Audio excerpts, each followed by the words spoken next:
বাংলাদেশের জনগণ এটা চাই, আন্তর্জাতিক মহল এটা চাই।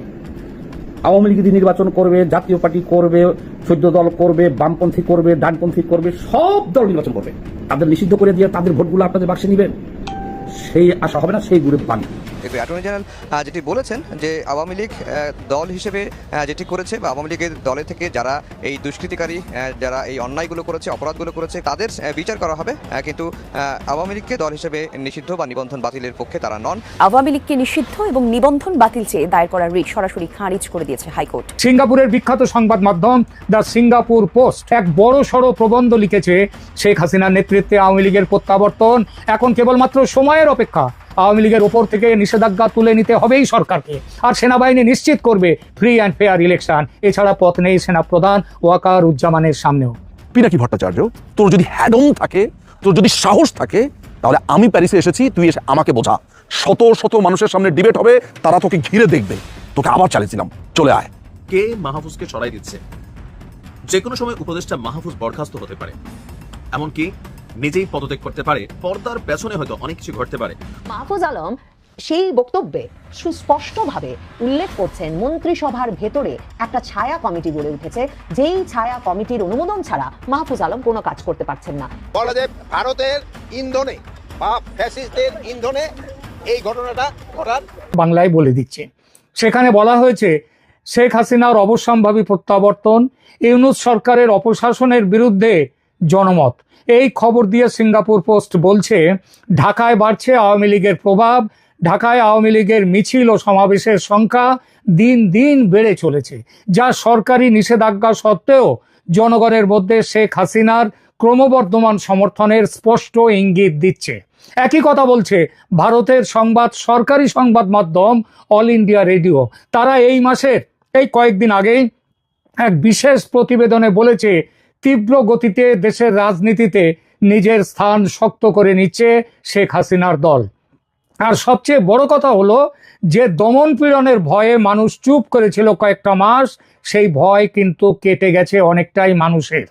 2025 সালের সেপ্টেম্বরে পুলিশ একদিনেই 244 জন আওয়ামী লীগ কর্মীকে গ্রেপ্তার করেছিল, যা এ পর্যন্ত দৈনিক হিসাবে সর্বোচ্চ সংখ্যা।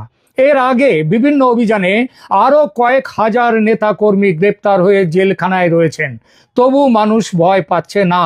উল্লেখযোগ্যভাবে সেপ্টেম্বরের শুরুতে বাংলাদেশের ঢাকার সংসদ ভবনের কাছে 1000-এরও বেশি আওয়ামী লীগ কর্মী বিক্ষোভ প্রদর্শন করেছে। এছাড়া তেজগাঁও এলাকায় কয়েক হাজার মানুষ এবং গুলিস্তানের বাইতুল মোকাররম মসজিদের কাছে কয়েক হাজার মানুষের সমাবেশও হয়েছে। একই ছবি সারা দেশের অন্যান্য শহরে। এই যে মানুষ এভাবে ব্যাপকভাবে বিপুলভাবে রাজপথে নেমে এসেছে ও আসছে, এরা সবাই যে আওয়ামী লীগের কর্মী বা সমর্থক বা আওয়ামী লীগকে ভোট দিয়ে এসেছে এতকাল, তা কিন্তু নয়। এদের অনেকেরই রাজনৈতিক পরিচয়ে আওয়ামী লীগ ছিল না কোনোদিন। এদের অনেকেই এমনকি বিএনপি দলের প্রতি অনুরক্ত ছিল, কিন্তু এখন আওয়ামী লীগের মিছিলে এসে তারাই স্লোগান দিচ্ছে আওয়ামী লীগের সরকার বারবার দরকার। আওয়ামী লীগের নিষিদ্ধকরণ ও সাধারণ মানুষের প্রতিক্রিয়াও ক্রমশ ইউনূস সরকারের বিরুদ্ধে গিয়েছে।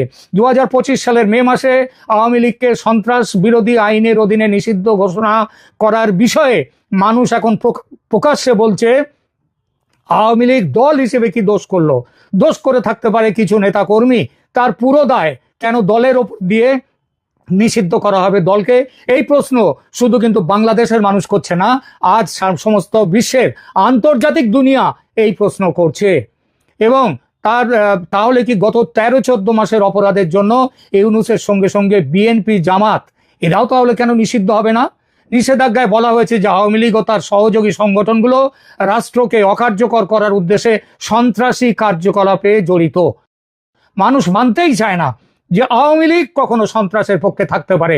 তারা বাংলাদেশের জন্ম দিয়েছে, তারা বাংলাদেশ যে আজকে একটি রাষ্ট্র, স্বাধীন রাষ্ট্র, তার কৃতিত্ব আওয়ামী লীগের।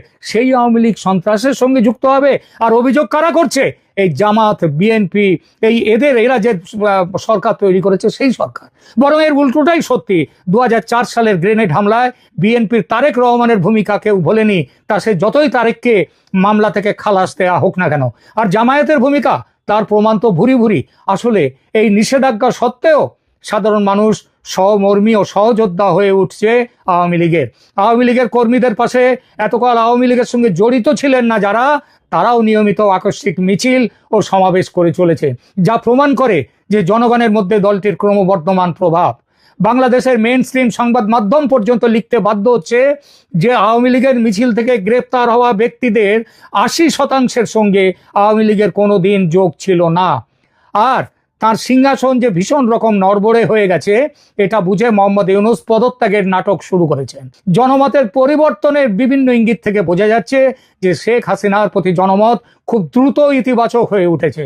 যে গণ অভ্যুত্থান তাকে ক্ষমতাচ্যুত করেছিল, এখন সেই জনগণই তার অনুপস্থিতিতে দেশের অবস্থার অবনতি দেখে হতাশ। তারা বলছে শেখ হাসিনা ছাড়া এই দেশকে বাঁচাতে পারবে না আর কেউ। নিউ ইয়র্কে জাতিসংঘের সাধারণ অধিবেশনের সময় ইউনূসের বিরুদ্ধে যে ব্যাপক বিক্ষোভ দেখা গিয়েছে তা কিন্তু এরই প্রমাণ। শেখ হাসিনার নেতৃত্বে আওয়ামী লীগের প্রত্যাবর্তন এখন কেবলমাত্র সময়ের অপেক্ষা। বর্তমান পরিস্থিতি বিশ্লেষণ করলে দেখা যায় যে শেখ হাসিনার রাজনৈতিক প্রত্যাবর্তনের ভিত্তি আগের চেয়েও মজবুত হয়ে উঠেছে এবং ক্রমশই মজবুত হচ্ছে। আগামী বছর ফেব্রুয়ারির ভোটে শেখ হাসিনার দলের পক্ষে সুনামির ইঙ্গিত স্পষ্ট পাওয়া যাচ্ছে। এই ইঙ্গিতের বিরোধিতা কেউ করতে পারবে না। আওয়ামী লীগের ওপর থেকে নিষেধাজ্ঞা তুলে নিতে হবেই সরকারকে, আর সেনাবাহিনী নিশ্চিত করবে ফ্রি অ্যান্ড ফেয়ার ইলেকশন। এছাড়া পথ নেই সেনাপ্রধান ওয়াকারুজ্জামানের সামনেও। আমি এই মুহূর্তে আছি প্যারিসে, ফ্রান্সের রাজধানী। এইখানে এসে আমার যে কুলাঙ্গারের কথা মনে পড়ছে, যেই নষ্ট ভ্রষ্ট যে লোকটির কথা মনে পড়ছে, রাজাকারের প্রধান অ্যাপোলজিস্ট পিনাকি ভট্টাচার্য। দর্শক, আপনারা জানেন যে এই পিনাকি ভট্টাচার্যকে আমি চ্যালেঞ্জ দিয়েছিলাম। সে বলে বেড়াতো নানান ধরনের বড় বড় বাকুম বাকুম করতো, এই হল্লা করতো, এই করব সেই করব। ধরা খেলো একটি তথ্য দিয়ে যে মুক্তিযুদ্ধে নাকি মাত্র 2000 মানুষ শহীদ হয়েছে বাংলাদেশে। মানে রাজাকারের তো একটা লেভেল থাকবে, যেখানে পাকিস্তানিরা হামুদুর রহমান কমিশনের রিপোর্টে বলছে আমরা 26,000-এর সন্ধান পেয়েছি, সেখানে রাজাকারের বাচ্চারা এতই ভয়ঙ্কর, অর্থাৎ চামচামি এবং দালালির লেভেল এমনই পৌঁছেছে যে পাকিস্তানিদের সংখ্যা ওই দালাল বিশ্বাস না করে বলছে 2000-এর কথা। সে যাকে আপনারা জানেন যে এই রাজাকারের বাচ্চাকে আমি চ্যালেঞ্জ দিয়েছিলাম। আমি বলেছিলাম যে সে তার যাকে খুশি তাকে সে নিয়ে আসুক, আর আমি একা, আমাকে প্রমাণ করে দিক যুক্তি এবং তর্কে যে মুক্তিযুদ্ধে মাত্র 2000 নিহত হয়েছে। কোথায়কার কোন গার্ডিয়ানের না কার একটা চোথা বের করেছে, সেই চোথা বের করে প্রমাণ করতে চাইছে এ শুধু লম্বায় বেড়েছে, এর হাড্ডি শুধু বড়ই হয়েছে, গ্রে ম্যাটার যেটা আছে মগজে তার কিছুই তার হয়নি। পিনাকি, তোকে এই প্যারিসে এসে আমি আবার চ্যালেঞ্জ দিয়ে গেলাম, কালকে ইনভ্যালিডে থাকবো, ফ্রেঞ্চ পররাষ্ট্র মন্ত্রণালয়ের সামনে দুপুর 2টোয় চলে আসিস। তোর যে চ্যালেঞ্জ, লম্বা লম্বা কথা, আমাকে তোর বাসাতেই চলে এসেছি, তোর বাসাও আমি জানি, বাট তোর বাসার সামনে যাওয়ার প্রয়োজন বোধ করি না। কিন্তু তোকে যেই শহরে তুই রিফিউজি, সেই শহরেই আসলাম। তুই তো শরণার্থী, মিথ্যা কথা বলে শরণার্থী হয়েছিস। তুই ওই ইনভ্যালিডে আসবি পররাষ্ট্র মন্ত্রণালয়ের সামনে এসে, তোর যদি হ্যাডম থাকে, তোর যদি সাহস থাকে, তাহলে আমি প্যারিসে এসেছি, তুই এসে আমাকে বোঝা। শত শত মানুষের সামনে ডিবেট হবে, তারা তোকে ঘিরে দেখবে, তুইও ডিবেট করবি, আমিও ডিবেট করব, প্রমাণ হয়ে যাবে কে জানে, কে যুক্তি দেয়, কে সত্য কথা বলে। তোকে আবার চ্যালেঞ্জ দিলাম, চলে আয়। আপনারা এই ভাইয়ের প্রশ্নটা হয়তো আপনারা শুনছেন, ভাই প্রশ্ন করছে যে একটা মহল খাগড়াছড়ি যে পরিস্থিতি এটা ঘোলাটে করার চেষ্টা করতেছে। একটা মহল, আপনি এই প্রশ্নটা এটা আপনারা দেখবেন আমাদের দেশে কিন্তু একটা এখন সনাতন ধর্মীদের একটা সবচেয়ে বড় উৎসব কিন্তু চলছে। এই উৎসবটাকে যেন আমরা শান্তিপূর্ণভাবে করার জন্য আমরা সব ধরনের প্রস্তুতি নিচ্ছি।